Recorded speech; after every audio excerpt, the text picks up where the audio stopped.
Hey everyone, and welcome to this explainer. Right, so today we're diving straight into the really high-stakes friction that erupts when massive global summits collide with the general public. We're going to be looking at the intense pressure cooker of G20 summits, and honestly, the incredibly tough challenge of securing world leaders while simultaneously policing massive crowds of citizens. It's a completely surreal environment. Picture this. During the 2017 Hamburg G20 summit, the heads of the world's leading economies were sitting comfortably inside a shiny new concert hall, listening to Beethoven's Ode to Joy. But meanwhile, literally right outside, police were deploying high-tech water cannons, tear gas, and even speedboats to manage an angry crowd of thousands. I mean, it perfectly captures the incredible tension we are examining today.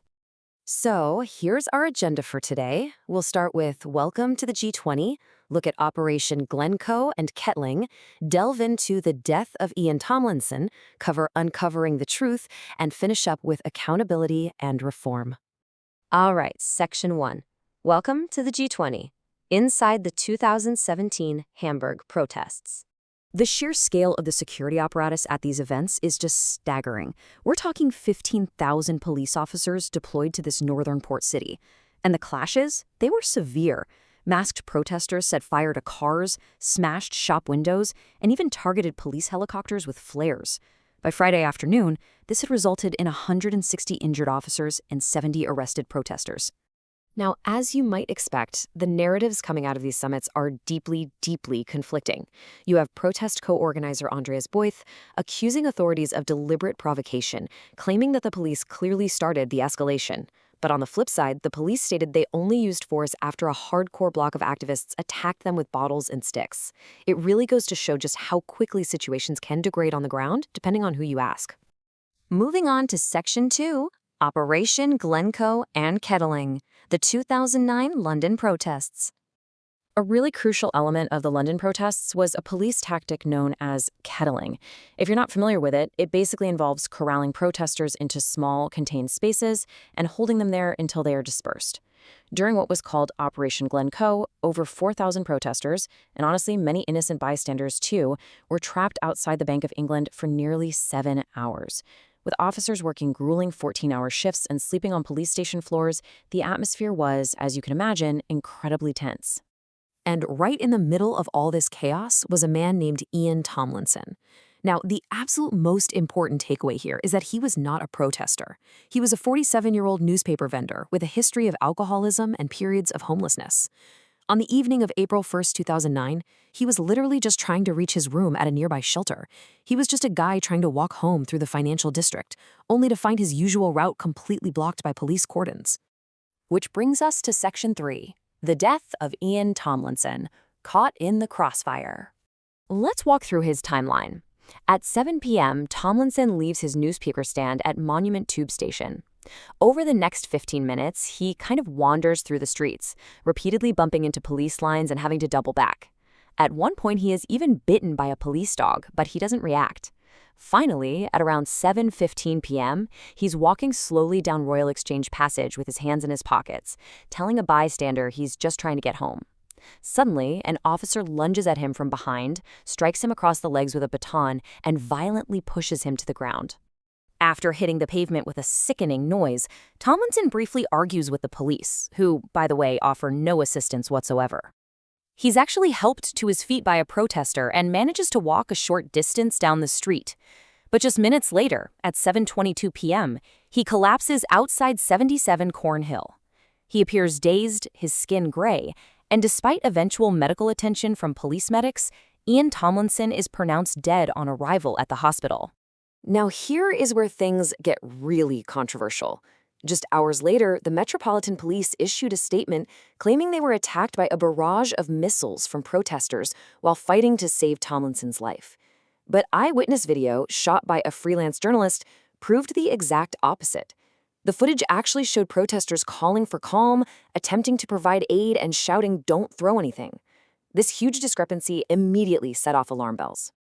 Section 4, Uncovering the Truth. The investigation. The medical evidence? It was initially just as contradictory. The very first autopsy, conducted by a pathologist named Freddie Patel, who, it's worth noting, was later struck off the medical register, claimed Tomlinson died of a natural heart attack. However, after the Independent Police Complaints Commission took over, second and third autopsies by different pathologists revealed a completely different story. They found that Tomlinson died from internal bleeding caused by blunt force trauma to the abdomen, which was directly linked to the officer's strike and push.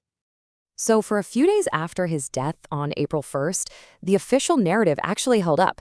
But then, on April 5th, a photograph surfaced showing Tomlinson at the feet of riot police. And then came the absolute watershed moment on April 7th.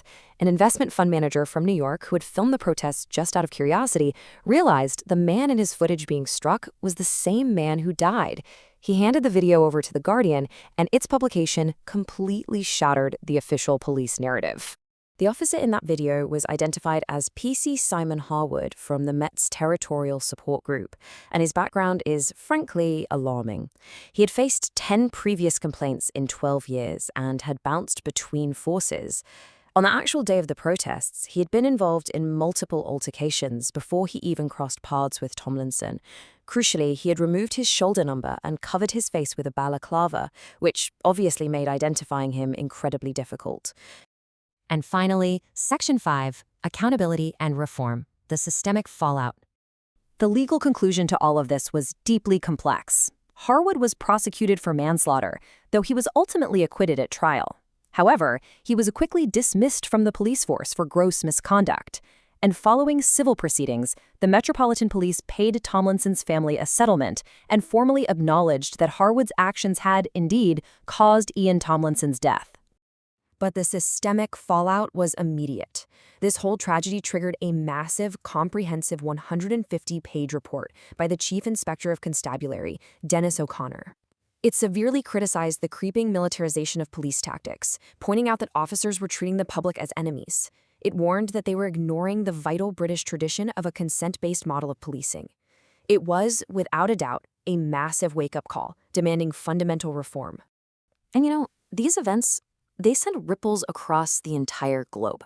Just a year later, during the 2010 Toronto G20 summit, massive class action lawsuits over police tactics resulted in historic settlements.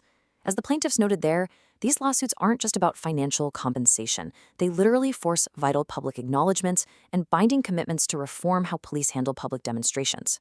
London's tragedy echoed incredibly loudly in Toronto's reforms. So that leaves us with a pretty massive, provocative question. As we look at the legacy of these massive global summits, how do we balance the absolute necessity of securing world leaders with protecting the public's fundamental right to safety and peaceful protest? Ian Tomlinson was literally just trying to walk home. It's an incredible tightrope of civil rights and security. Anyway, thanks so much for joining me for this explainer as we navigated this complex topic together. Keep questioning, keep learning, and I'll see you next time.